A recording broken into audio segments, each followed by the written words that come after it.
घात लगाए बैठे हैं कि कब निवाला छटके कि हम लोग लपक लें। जी।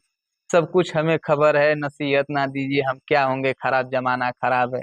अनुज यादव के बारे में बताइए। आज आवा मैदान में तो के चला जेल भेजवा दे। अनिल पांडे एक बार चुनाव लड़े, जीते, जीतने के बाद एकदम। हाँ, उनका भी इंटरव्यू हम लोग किए थे, हाँ, तो मीडिया में। वो फिर उसके बाद तो वो नदारद ही हो गए, क्षेत्र से चुनाव लड़े, बेचारे बड़े बुरी तरीके से हारे। चुनाव जीतने के बाद दो में से एक ही में रह जाएंगे। ऐसा तो है नहीं कि एक पद पे बने रहेंगे और एक शिक्षक भी बने रहेंगे। मुलायम यादव के बारे में भी हमने जानकारी जुटाई तो भैया पूरे क्षेत्र में शोर है कि चुनाव के दौरान उन्होंने पैसा लेकर के बैठ गया। उनके अंदर की सवर्ण मानसिकता देखिएगा जी। कि जिस जूते से मारूंगा उसी जूते में पानी पिलाऊंगा। जी। खिलौना 2 रुपया 3 रुपया 4 रुपया यही बेच रहे हैं, तो हम कहाँ से जाएंगे। लेकिन बगल में मंदिर है, मैं चल के कसम खा लेता हूँ। मस्जिद में। अच्छा, आप पे ये एक आरोप बड़ा गंभीर लगा है। जैसे क्या है कि आपके क्षेत्र के निजामुद्दीन निजाम है, निजामुद्दीन सिद्दीकी, उनके साथ उनके सहयोगी कहा जाए, समर्थक कहा जाए, जो भी हैं, सुनील यादव, जी तो उन पे हमला हुआ था और आरोप ये लगाया गया था कि आप ही ने उन पे हमला कराया। देखिए, आपकी बात सत्य है। जी। जब दशहरे के मेले में सुनील भाई पे हमला हुआ था, क्योंकि हमारा उनसे व्यक्तिगत कोई बिगाड़ नहीं है, जी। लेकिन ये आरोप लगाया गया इसलिए जी। क्योंकि निजामुद्दीन सिद्दीकी जी को अपने छोटे भाई यानी जावेद जिम्मी से डर ये है कि अगर जावेद चुनाव लड़ेगा तो मुस्लिम कम्युनिटी के कुछ वोट को काट देगा, जी। तो मैं हल्का हो जाऊंगा, इसलिए उन्होंने मेरे ऊपर आरोप लगाए। जी। लेकिन ये आरोप निराधार है, मेरा कोई इससे लेना देना नहीं। मुझे इस मसले की जानकारी खुद उनके मामा के लड़के, गोसैनिया के कोटेदार हैं, जी। उनके लड़के सादिक ने आकर के बताया कि अरे यार नेता, ऐसी ऐसी बात हो गई है। तो चुप, हम तो कहे कि भैया देख ही रहे हैं अब आपके सामने। थाने पे अपना सिस्टम बना लेते हैं। तो थोड़ा बताइए, आपका कैसा सिस्टम है, आप कैसे मैनेज करते हैं इन चीजों को। खिलौना 2 रुपया 3 रुपया 4 रुपया यही बेच रहे हैं, तो हम कहाँ से जाएंगे। लेकिन वो आरोप इस माध्यम से लगाए क्योंकि मेरे पास युवाओं का हुजूम चलता है। अगर मैं किसी को फोन नहीं करता हूँ, कहीं जाना रहता है, तो अगर मेरे साथ के चलने वाले लड़के जान गए कि जिम्मी भाई यहाँ जा रहे हैं, तो वो अपने खुद के फोर व्हीलर से चलने लगते हैं। मेरी औकात नहीं फोर व्हीलर से चलने की, लेकिन वो खुद लेकर के चले आते हैं, मुझे उसमें बैठाते हैं। मैं ना करता हूँ लेकिन फिर भी वो मुझे बैठा लेते हैं। तो उनको कहीं ना कहीं ये डर था कि मैंने एक व्यक्ति के खिलाफ ये इतना सारा हुजूम लेकर चलता है, कहाँ से इसका फंडा, मतलब वो तो मेरे पर्सनल लाइफ में भी अटैक कर चुके थे जी। कि जावेद जिम्मी का कोई वीडियो मिल जाए, क्योंकि जावेद जिम्मी उस प्रवृत्ति का आदमी है नहीं। तो इस तरीके से उन्होंने मेरे पास युवाओं का जो हुजूम मैंने बताया, तो उनको उनके पास वो सिस्टम है नहीं। जी। वो रुपए खर्च करते हैं, लोगों के प्रति अथाह पैसा खर्च करते हैं कि लोग आ जाएं। मैं तो खुद इस मसले पे जाकर के व्यक्तिगत उनसे उनके रूम पे वार्तालाप किया था कि भैया, अगर क्षेत्र में कोई घटना हो जाए, उससे पहले अगर कोई व्यक्ति आपको नमस्कार ही किया हो या नमस्कार किया हो, तो नमस्कार करना गुनाह है। इस मसले को लेकर के आप किसी को टारगेट करेंगे कि नहीं, हाँ आपने हमारे ऊपर हमला कराया है। अगर आप सोच रहे हो कि मैं, या फिर आपने जो सवाल किया है निजामुद्दीन सिद्दीकी, मैं नाम लेने से इसलिए नहीं हिचकिचा रहा हूँ क्योंकि वो मेरे गृह क्षेत्र में आकर के कुछ चुनिंदा लोगों से, बड़े बड़े समाज सेवी के रूप में जो संस्थाएं चलाते हैं, उनसे आकर के उन्होंने कहा था। उस व्यक्ति ने मुझे डायरेक्टली कहा कि यार जावेद, तुम ऐसे निजाम पे क्यों हमला कराए। तो मैं कही भैया, बगल में मंदिर है, मैं चल के कसम खा लेता हूँ। मस्जिद में। फिलहाल तो बगल में मंदिर था ना, जी। जी। तो मैं मंदिर में खा लेता हूँ। जी। लेकिन निजाम की जब मैं घर गया था, तो उन्होंने मुझसे एक वाकया बताया। जी। वाकया बताया कि उनका कोई घटना रहा हो, कोई व्यक्ति उस मसले से इनकार कर रहा था। तो उन्होंने क्या कहा, क्योंकि देखिएगा यहाँ उनकी मानसिकता, मैं किसी का विरोध नहीं कर सकता हूँ, ना उसके विचारों का विरोध करना है मुझे, ना किसी का व्यक्तिगत विरोध है मेरा। वो भी मेरे बड़े भाई हैं और मैं उनका छोटा भाई हूँ। वो भी चुनाव लड़ेंगे, मैं भी लड़ूंगा। मैं वहां पे ये देखा, उन्होंने जो वक्तव्य दिया, उन्होंने कहा कि उस व्यक्ति को मैंने कहा कि नहीं तुमने ये काम किया, तो उस व्यक्ति ने कहा कि नहीं मैंने नहीं किया है। तो उन्होंने कहा कि मैंने उस व्यक्ति को प्रूफ दिखाया कि नहीं ये देखो तुमने ही किया है। फिर उसके बाद उन्होंने कहा कि मैंने उसको कहा कि वो जिस क्या जूते से, मामला है, थोड़ा सा उसको बताइए, जैसे इसमें कंफ्यूजन पैदा हो रहा है। नहीं जैसे वो मामला किसी थाने पर किसी का पैरवी निजाम के खिलाफ किसी की पैरवी करने के दौरान का मामला था। जी तो जो पीड़ित पक्ष का उस व्यक्ति ने जो सहयोग किया उस दौरान, तो वो पीड़ित व्यक्ति उस व्यक्ति को ऑडियो या फिर वीडियो जो भी था भेज दिया कि फला व्यक्ति हमारा मदद किया है थाने पे आपके खिलाफ। जी जी जी तो वही उन्होंने पा गया, मसाला मिल गया उनको, तो वो बोले उनके अंदर की सवर्ण मानसिकता देखिएगा जी कि जिस जूते से मारूंगा उसी जूते में पानी पिलाऊंगा। जी। ये वक्तव्य उन्होंने मेरे सामने दिया है। मैंने उनसे कहा कि भैया ये आपका मसला है, उनका मसला है। मेरे क्या समर्थ श्रवण मानसिकता थोड़ा बताइए। स्वर्ण मानसिकता जैसे हिंदू बिरादरी में सामान्य होते हैं लोग ना, जी जैसे जी ठाकुर ब्राह्मण होते हैं, उसी तरह हमारे में हम लोग पसमानदा में आते हैं। जी। पसमानदा में हम लोग आते हैं, ये लोग अशराफ बिरादरी में आते हैं, यानी उच्च बिरादरी में। अच्छा अच्छा, इसलिए इनको आप श्रवण कह रहे हैं। हाँ, जी जी सवर्ण है ही, लेकिन भाई हम लोग के उर्दू लैंग्वेज में अशराफ आ जाएंगे। जी तो ये इनकी मानसिकता थी। हमने कहा भैया तो वो तो आपका मसला है, ये हमें क्यों बता रहे हैं? जी आप हमारे समर्थकों को ऊपर आरोप लगा रहे हैं कि नहीं वही मारे हैं। जी क्षेत्र में तमाम सीसीटीवी कैमराएं आप देखिए, जी अगर कहीं निकल जाए तो आप मुझे बड़े समाज में बेइज्जत कर दीजिएगा, आप जैसे कहेंगे वैसे मैं तैयार हो जाऊंगा। जी तो उन्होंने कहा नहीं, मैं उन लोगों से कलम पाक उठवाऊंगा। कलम पाक का मतलब हम तो लोग में होता है कुरान शरीफ, जी क्योंकि जो व्यक्ति उसको अपने हाथ में लेगा वो झूठ नहीं बोलेगा। जी जी तो हमने कहा एकदम, आप कहिए तो मैं अभी, कहिए मैं अभी बुला देता हूँ, जी जब करना तो डरना। जी तो उनको लगा कि नहीं हाँ भाई, तो वहां से वो साइलेंट रहे, कुछ बोले नहीं। जी लेकिन मैं तो, अभी पिछले हफ्ते उनका एक्सीडेंट हुआ था, आपको बता देता हूँ। जी मुझे खबर आई तो मैं सबसे पहले 2 रकात शुक्राने की नमाज मैंने पढ़ी, उनकी सलामती के लिए। किस लिए पढ़ी? मैं इसलिए शुक्राने की नमाज मैंने पढ़ी कि शुक्र है अल्लाह का कि उन्होंने उनको बचा लिया। इसलिए मैं पढ़ा कि अगर यही घटना गाजीपुर जिले या बनारस के आसपास होती तो ये दोबारा लांछन लगाने में देर नहीं करते, तुरंत आरोप लगाते कि जावेद जी मील कराया होगा। जी। अच्छा, जैसे आपने थाने की बात की कि थाने पे मैटर गया था और थाने पे आप एलिगेशन लगाया जा रहा था। जी तो जैसे, तो क्या है कि जब लोग, नेताजी लोग घूमते फिरते हैं तो धीरे धीरे पहचान हो जाती है, थाने पे आना जाना लगा रहता है, तो धीरे धीरे थाने पे अपना सिस्टम बना लेते हैं। तो थोड़ा बताइए आपका कैसा सिस्टम है, आप कैसे मैनेज करते हैं इन चीजों को। नहीं, देखिए थाने पे मैं जाता हूँ, जरूर जाता हूँ, जाना भी चाहिए, सबको जाना चाहिए। जी तो मैं जाता हूँ तो मैं पर्सनली नहीं जाता हूँ, जी जिसका काम रहता है उसके साथ जाता हूँ, उसके सामने बैठ करके वार्तालाप करता हूँ। और मैं लेन देन की बात कतई नहीं बर्दाश्त करता। जी। अगर ये व्यक्ति गलत है हाँ तो आप इस पे कार्रवाई कीजिए, अगर नहीं गलत है जी तो आप इसको तुरंत छोड़िए। अब चूंकि आप कह रहे हैं थाने का मतलब, थाने का मतलब एक व्यक्ति मुझसे मिले, कहे कि थाना जो होता है प्रशासन का जो परिसर क्षेत्रीय, वहां पे दलाल सबसे अधिक जाते हैं। तो हमने कहा भैया हम तो लोगों का काम कराने जाते हैं, किसी का पासपोर्ट का वेरिफिकेशन हो या फिर किसी का प्राथमिक एफआईआर दर्ज कराना हो या फिर कोई मसला हो तो उप निरीक्षक महोदय से मिल करके उस मसले को फाइनल कराना, कराना। लेकिन आप दलाल की प्रतिक्रिया कर रहे हैं, दलाल का मतलब जो पैसे की लेन देन करे। जी तो ये दलाल अधिकतर आपको रात में मिलेंगे।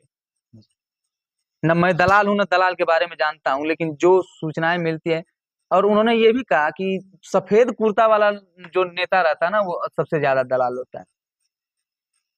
तो अब दलालों की लिस्ट तो बहुत लंबी है दुल्लापुर थाने की, लेकिन अब अच्छा, सफेद कुर्ता वाली बात की है तो सफेद कुर्ता तो पूरे नेता पहनते हैं, भाई तो मैं वही और कह रहा आपके क्षेत्र के भी बहुत सारे नेता है पहनते हैं। हूं, मैं भी पहनता हूँ। जी मुझे भी डर है कहीं मुझे भी न जोड़ लिया जाए उसी में। जी जी जी, एक चीज मैं भूल गया था, जी आप प्रत्याशी गिनवाए जी कि मुस्लिम कम्युनिटी के अपने प्रत्याशी गिनवाए, जी जिला पंचायत जखनिया प्रथम के आपने प्रत्याशी नहीं गिनवाए। जी। बताइए बताइए, आप बताइए। नहीं, हम नहीं बताएंगे। जी जिला पंचायत प्रत्याशी जो लड़ रहे हैं जी। मौजूदा वक्त में। मेरी जो जानकारी है, मैं तो कई लोगों का इंटरव्यू किया हूँ, जैसे मुलायम यादव, उनका मैं इंटरव्यू किया था। हम्म और रामवृक्ष नेता है जो कि बहुत ही हम्म धीरे धीरे उनकी अवस्था काफी हो चुकी है, वो हैं। और एक बॉडी बिल्डर है, उनका इंटरव्यू किया, जिम ट्रेनर है। तो ये दो तीन लोगों का, और चौथा है आप हैं, यही तो सभी चला है। नहीं तो अन्य भी प्रत्याशी हैं, मैं चाहूंगा कि अन्य लोगों का भी आप जाके इंटरव्यू लीजिए, उनके भी जो ओपिनियन है, जो सुझाव है क्षेत्र के प्रति, उनका भी लीजिए। लेकिन देखिए, आप जो प्रत्याशी बता रहे हैं, जी जब मेरे ख्याल से जब जिला पंचायत का गठन हुआ था तो सबसे पहले चुने गए जनप्रतिनिधि के रूप में रामवृक्ष यादव ने अपनी सेवाएं दी। जी मौजूदा वक्त में वो शिक्षक भी हैं, जी लेकिन क्षेत्र में वो बहुत कम दिखते हैं। जी। मैंने पहले ही कहा कि बड़ी गाड़ियां का मतलब उनको अच्छी सड़क मिलेगी तो तो भाई ही दिखेंगे। एक सेकंड, जैसे शिक्षक है तो वो पढ़ाएंगे कि क्षेत्र में घूमेंगे?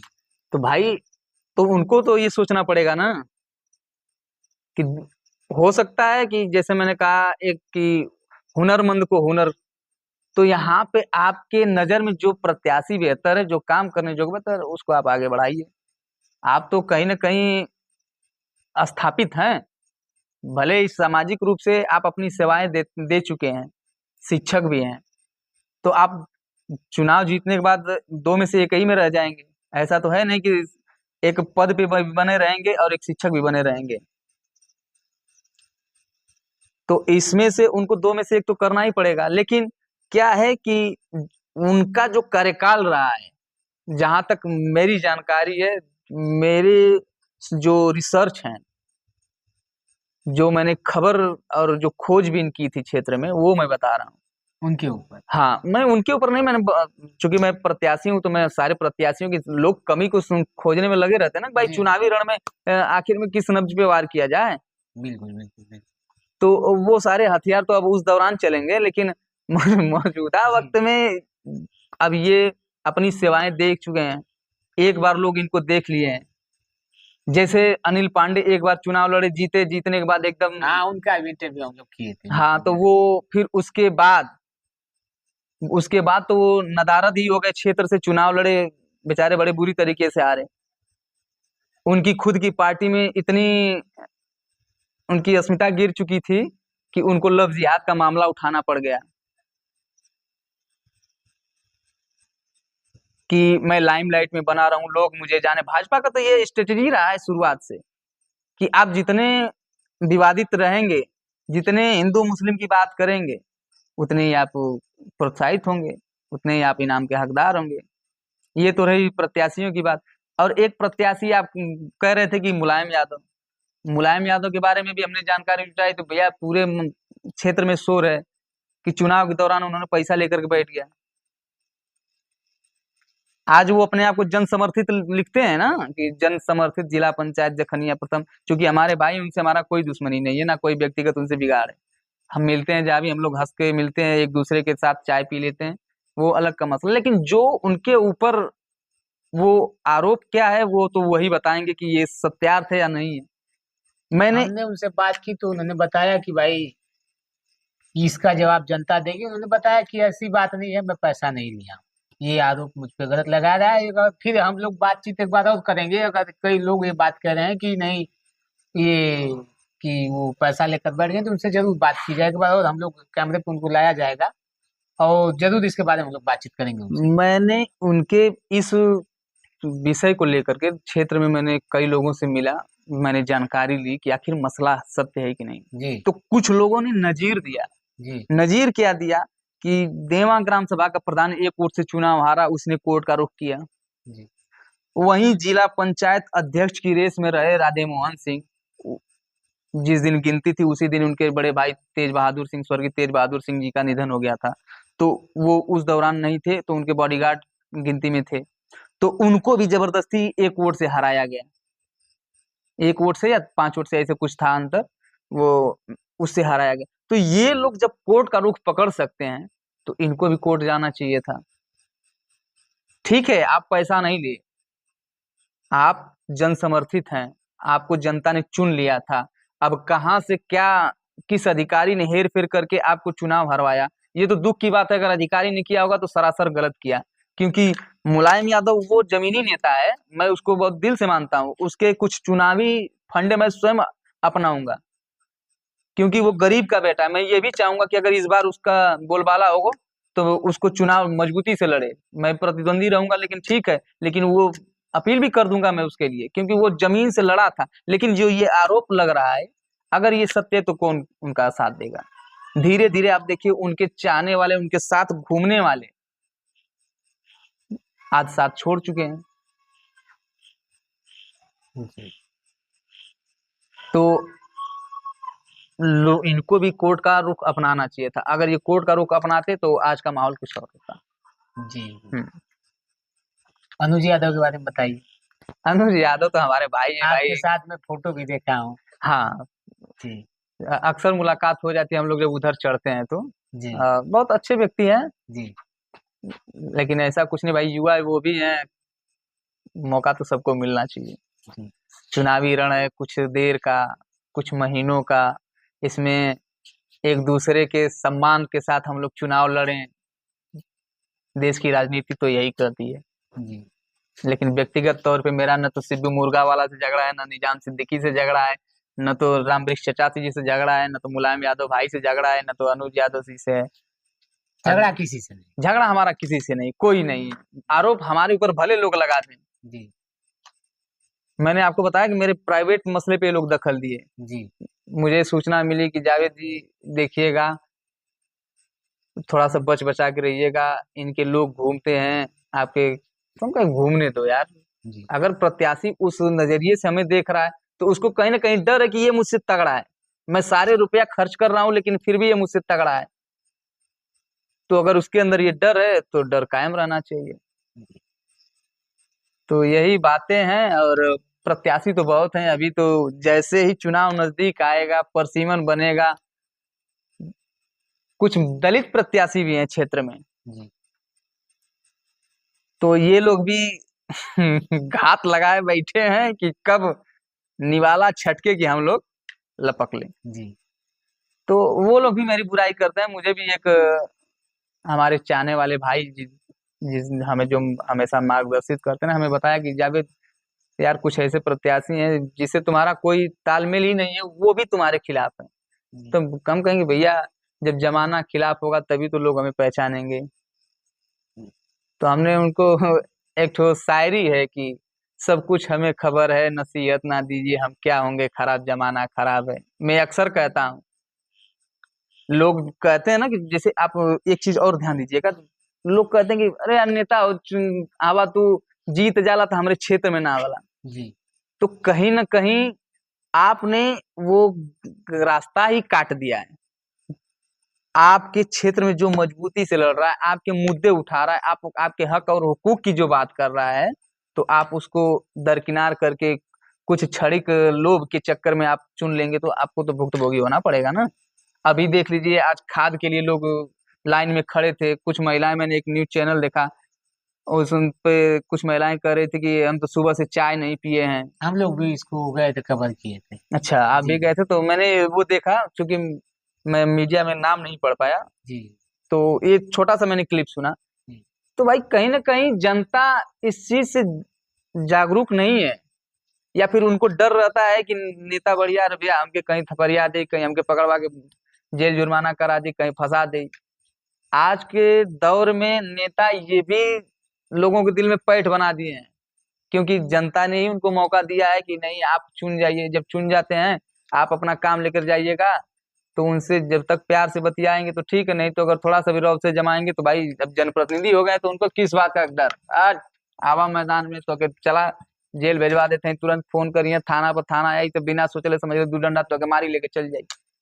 जी। तो लोग के दिल में ऐसा भी डर बना दिया गया। जी।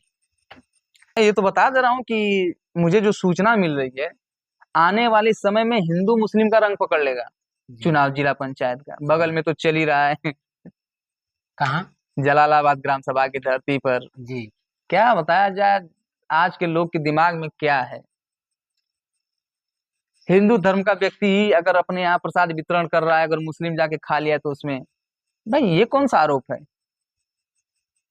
अगर मुस्लिम धर्म का आदमी अगर कोई तबर्रुक बांट रहा है, कोई प्रसाद वितरण कर रहा है, तो शराबी, कबाबी, व्यभिचारी सभी लोग आते हैं, सभी लोग खाते हैं। तो इससे तो थोड़ी हो जाएगा कि मंदिर अपवित्र हो गई, या फिर वहां पे लोग आपने जानबूझ करके मंदिर की भाव भंगिमा को भंग करने के लिए आपने ऐसा कदम उठाया। तो ये अब धीरे धीरे हमारे क्षेत्र में बहुत ही प्रेम और भाईचारे का संबंध चल रहा था, लेकिन अब मामला धीरे धीरे बिगड़ता जा रहा है। माहौल इधर का भी क्षेत्र में बिगड़ता जा रहा कौन जिम्मेदार है इसका? है। जिम्मेदार सत्ता पक्ष है। सत्ता पक्ष चुनाव इसी मसले पे लड़ रहा है। जी। कहीं न कहीं भारतीय जनता पार्टी हर एक उस हिंदू धर्म के व्यक्ति के अंदर ये फिट कर दिया है, माइंड उसका सेट कर दिया है कि आपको मुस्लिमों से डर के रहने की जरूरत है। आपको क्या लगता है? मुझे तो नहीं लगता है कि कोई, मैं क्यों किसी डरूं? मैं मुस्लिम हूँ, आप हिंदू हैं, यहाँ पे कोई वाद विवाद है? कुछ नहीं है। मैं क्यों आपसे, हो सकता है आपके विचारों से मेरे विचार मेल न खाते हो, तो हो सकता है, लेकिन यहाँ पे उसको धार्मिक रंग देना। हाँ, विचार नहीं मिलता है, विचार व्यक्ति का अलग अलग हो सकता है, इसका मतलब ये नहीं है कि आपसे किसी का झगड़ा है, विचार अलग अलग। बिल्कुल बिल्कुल जी। तो मित्रों, हमारे साथ थे जावेद आलम जिम्मी जी। इन्होंने अपनी बात बहुत ही शानदार तरीके से रखी और बड़ी निष्पक्ष तरीके से बात किया इन्होंने, और इन्होंने बताया कि मेरी किसी से व्यक्तिगत दुश्मनी या व्यक्तिगत झगड़ा नहीं है, ये चुनाव की बात है और चुनाव तक ही सीमित है, और विचारों की लड़ाई है, व्यक्तिगत लड़ाई नहीं है। और तमाम पहलुओं से इनसे हमने बात की और इन्होंने अपने पक्ष को रखा। और फिर किसी वीडियो में किसी नेताजी से आपकी बात, जनता की बात हम लोग करेंगे। अगर हमारी पहल आपको अच्छी लगती है, हमारी जानकारी आपको अच्छी लगती है, तो हमारे यूट्यूब चैनल आप रेडियो को ज्वाइन कर सकते हैं, फेसबुक चैनल को सब्सक्राइब, फॉलो, शेयर कर सकते हैं। बहुत बहुत धन्यवाद। नमस्कार।